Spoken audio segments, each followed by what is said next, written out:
ನಮಸ್ಕಾರ. ಆರ್ಆರ್ ಕನ್ನಡ ನ್ಯೂಸ್ಗೆ ಸ್ವಾಗತ. ನಾನು ಮೋಹನ್. ಪರಿಶಿಷ್ಟ ಜಾತಿ ಹಾಗೂ ಪರಿಶಿಷ್ಟ ಪಂಗಡಗಳ ಮೇಲಿನ ದೌರ್ಜನ್ಯ ಕೇಸ್ಗಳ ತನಿಖೆ ನಡೆಸುವ ನಾಗರಿಕ ಹಕ್ಕುಗಳ ಜಾರಿ ನಿರ್ದೇಶನಾಲಯದಲ್ಲಿಯೇ ಗಂಭೀರ ಆರೋಪ ಕೇಳಿಬಂದಿದೆ. ಡಿಸಿಆರ್ಇ ವಿಭಾಗದಲ್ಲಿ ದಲಿತ ಪೊಲೀಸ್ ಅಧಿಕಾರಿಗೆ ಮೇಲ್ಜಾತಿ ಅಧಿಕಾರಿಗಳಿಂದ ಕಿರುಕುಳ ನೀಡಲಾಗ್ತಿದೆ ಎಂಬ ಆರೋಪ ಇದೀಗ ದೊಡ್ಡ ಚರ್ಚೆಗೆ ಕಾರಣವಾಗಿದೆ. ಇನ್ಸ್ಪೆಕ್ಟರ್ ಶ್ರೀನಿವಾಸ್ ಅವರು ವಿಡಿಯೋ ಮೂಲಕ ತಮ್ಮ ನೋವನ್ನ ಹೊರಹಾಕಿದ್ದಾರೆ. ಈ ಕುರಿತಾದ ಹೆಚ್ಚಿನ ವರದಿ ಇಲ್ಲಿದೆ. ಎಸ್ಸಿ ದೌರ್ಜನ್ಯ ಕೇಸ್ ತನಿಖೆ ನಡೆಯುವ ಡಿಸಿಆರ್ಇಯಲ್ಲೇ ಕಿರುಕುಳ ಆರೋಪ.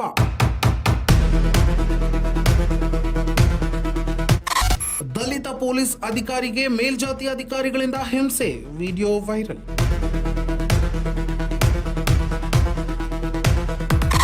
ನಕಲಿ ದಾಖಲೆ ಸೃಷ್ಟಿಸಿ ಆರೋಪ, ಹಿರಿಯ ಅಧಿಕಾರಿಗಳ ವಿರುದ್ಧ ಗಂಭೀರ ಆರೋಪ.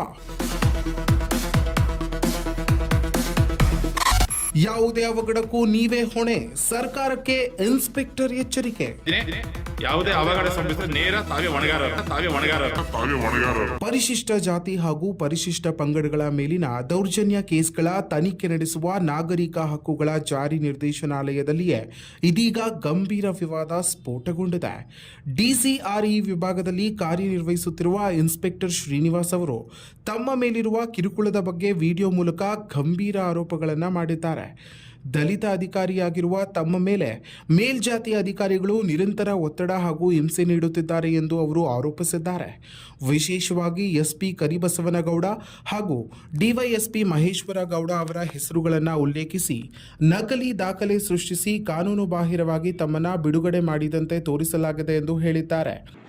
ಶ್ರೀನಿವಾಸ್ ಅಂತ police inspector, DCRE west police station.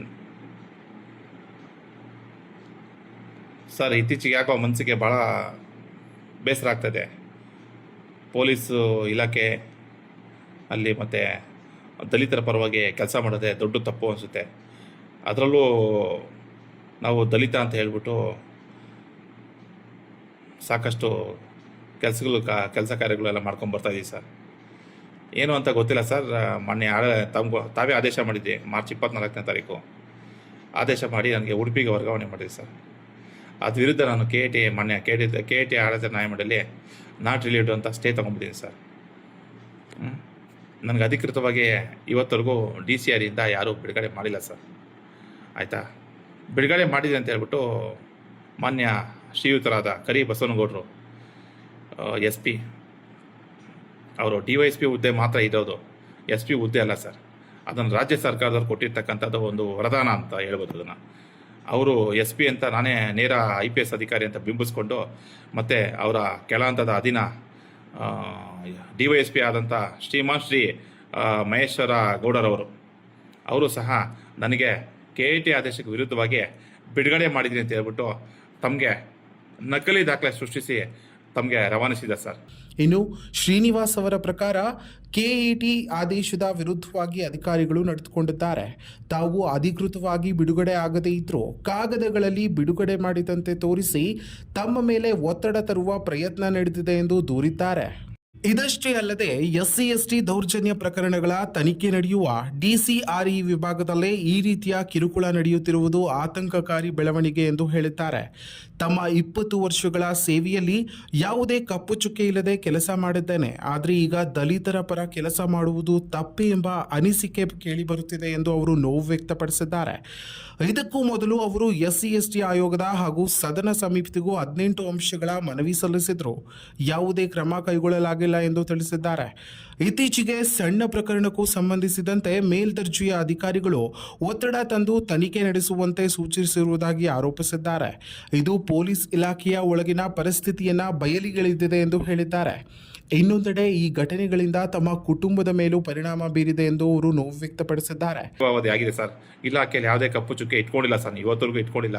ತಮ್ಮನ್ನು ನಾನು 3 ಸಲ ಬಂದು ಭೇಟಿ ಮಾಡಿದ್ದೀನಿ. ನಾನು ಮನವಿನೂ ಸಹ ಕೊಟ್ಟಿದ್ದೀನಿ, SC/ST ಆಯೋಗಕ್ಕೂ ಕೊಟ್ಟಿದ್ದೀನಿ ಸರ್, ಮತ್ತು ಸದನ ಸಮಿತಿಗೂ ಕೊಟ್ಟಿದ್ದೀನಿ ಸರ್. ಆಯ್ತಾ, ನಾನು ಯಾವುದೇ ಒಂದು ಕುಂದುಕೊರತೆಗಳಿಗೆ ಸ್ಪಂದಿಸ್ತಾ ಇಲ್ಲ. ನಾನು ಅದರಲ್ಲಿ ಕರೆಕ್ಟಾಗಿ ಪರ್ಟಿಕ್ಯುಲರಾಗಿ 18 ಅಂಶಗಳು ಹಾಕಿ ನಾನು ನನ್ನ ಕುಂದುಕೊರತೆಗಳ ಬಗ್ಗೆ ತನಿಖೆ ಆಗಲಿ ಅಂತ ಹೇಳ್ಬಿಟ್ಟು ತಮ್ಮನ್ನು ಹಾಗೂ ನಮ್ಮ DG and IGP ಮಹಾನಿರ್ದೇಶಕರು ಆಯಿತಾ, ಅಲ್ಲೂ ಸಹ ಮತ್ತು ಎಲ್ಲ ಇನ್ನಿತರ ಇಲಾಖೆಗಳಿಗೆಲ್ಲ ಕೇಳ್ಕೊಂಡಿದ್ದೀನಿ. ಇವತ್ತರೆಗೂ ಯಾವುದೇ ಕಾರಣಕ್ಕೂ ತಾವು ತನಿಖೆಗೆ ಆದೇಶ ಮಾಡಿಲ್ಲ ಸರ್.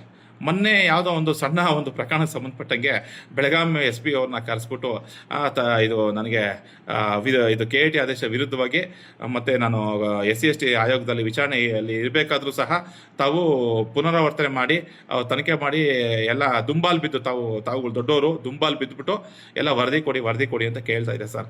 ಎಲ್ಲಿವರೆಗೂ ಬಂತು ಸರ್ ನಮ್ಮ ಪೊಲೀಸ್ ಇಲಾಖೆ ಸರ್? ಭಾಳಷ್ಟು ಬೇಸರ ಆಗಿದೆ ಸರ್. ನನ್ನ ಕುಟುಂಬಕ್ಕೆ ಭಾಳ ಘಾಸಿ ಆಗ್ತಾ ಇದೆ. ನಾನು ಏನು ಕೆಲಸ ಮಾಡಿದ್ದೀವಿ ಅಂತ ಹೇಳ್ಬಿಟ್ಟು ಇವತ್ತವರೆಗೂ DCRE ಸೆಲ್ಲಲ್ಲಿ ಆಯಿತಾ ಯಾವುದೇ ಒಬ್ಬ ದಲಿತರನ್ನು ಕೇಳ್ಬೋದು ಆಯಿತಾ. ನಿನ್ನೆವರೆಗೂ ಕರ್ತವ್ಯ ನಿರ್ವಹಿಸ್ಕೊಂಡು ಬರ್ತಾ ಇದ್ದೀನಿ. ಆದರೆ ನನಗೆ ಅಧಿಕೃತವಾಗಿ ಯಾವುದೇ ಒಂದು ಬಿಡುಗಡೆ ಆದೇಶ ತಾವಾಗಲಿ ತಮ್ಮ ಅಧಿಕಾರಿಗಳಾಗಲಿ ಮಾಡಿಲ್ಲ ಸರ್. ಮಾಡಿದ್ದೀನಿ ಅಂತ ಹೇಳಿದ್ರೆ ಅದು ನಕಲಿ ದಾಖಲೆ ಸರ್. ವಿಡಿಯೋದಲ್ಲಿ ಅವರು ಭಾವನಾತ್ಮಕವಾಗಿ ಮಾತನಾಡಿ ಯಾವುದೇ ಅವಘಡ ಸಂಭವಿಸಿದರೆ ಅದರ ನೇರ ಹೊಣೆ ಸರ್ಕಾರದ ಮೇಲಿರುತ್ತದೆ ಎಂದು ಎಚ್ಚರಿಕೆ ನೀಡುತ್ತಾರೆ. ಈ ನಡುವೆ SP ಕರಿಬಸವನಗೌಡ ಅವರು ಎಲ್ಲ ಆರೋಪಗಳನ್ನು ತಳ್ಳಿಹಾಕಿದ್ದು ತಮ್ಮ ವಿರುದ್ಧ ಯಾವುದೇ ಸಂಬಂಧವಿಲ್ಲ, ಇವೆಲ್ಲವೂ ಸುಳ್ಳು ಆರೋಪಗಳು ಎಂದು ಸ್ಪಷ್ಟನೆ ನೀಡುತ್ತಾರೆ. ಈ ಪ್ರಕರಣ ಇದೀಗ ಪೊಲೀಸ್ ಇಲಾಖೆಯೊಳಗಿನ ಗಂಭೀರ ಒಳವಿವಾದವನ್ನು ಹೊರಗೆ ತಂದಿದ್ದು ಸರ್ಕಾರ ಈ ಕುರಿತು ಯಾವ ಕ್ರಮ ಕೈಗೊಳ್ಳುತ್ತದೆ ಎಂಬುದು ಕುತೂಹಲ ಮೂಡಿಸಿದೆ. ನನ್ನ ದುಃಖ ತಪ್ಪದಿಂದ ಹೇಳ್ತಾ ಇದ್ದೀನಿ ಆಯಿತಾ. ನೊಂದಿರ್ತಕ್ಕಂಥ ದಲಿತ ಪೊಲೀಸ್ ಅಧಿಕಾರಿ ದುಃಖ ತಪ್ಪದಿಂದ ಹೇಳ್ತಾ ಇದ್ದೀನಿ, ಇಲ್ಲಿಗೆ ತಾವು ನಿಲ್ಲಿಸಿ. ಅಂದರೆ ನಮ್ಮ KIT ಆದೇಶ ಮೊನ್ನೆ KIT ಆದೇಶ ಬರೋವರೆಗೂ ಬಂದ ನಂತರ ಸರ್ ನ್ಯಾಯಾಂಗ ಇಲಾಖೆ ನಾನು ತಲೆಬಾಗ್ತೀನಿ, ತಾವು ತಲೆಬಾಗಿ. ತರಾತುರಿಯಲ್ಲಿ ಆಯಿತಾ ನನ್ನನ್ನು ಪಿತೂರಿ ಮಾಡಿ ಬೇರೆ ಏನಾದರೂ ತಮ್ಮ ಅಧೀನದ ಕೆಲಸ ಬಂದಿರಿದ್ರೆ ತಮಗೆ ಏನಾದರೂ ಆ ಥರ ಇದ್ದರೆ ದಯವಿಟ್ಟು ಇಲ್ಲಿಗೆ ಇದಿಷ್ಟೇ ಆಡ್ಬಿಡಿ. ಇಲ್ಲ ಅಂತ ಹೇಳಿದ್ರೆ ನಾನು ತಮಗೆ ಹೇಳಿದೆ ನೋಡಿ, ತಣ್ಣನೆ ಗಾಳಿ ಬೀಸ್ತಾ ಇದೆ ಆಯಿತಾ, ಪರೋಕ್ಷವಾಗಿ ಸಕ್ರಿಯ ಕಾರ್ಯಕಾರಿಣಿಗೂ ತಾವೆಲ್ಲರೂ ಆಗ್ತೀರಾ ಅಂತ ತಮಗೆಲ್ಲ ಬಯಸ್ತಾ ಇದ್ದೀನಿ.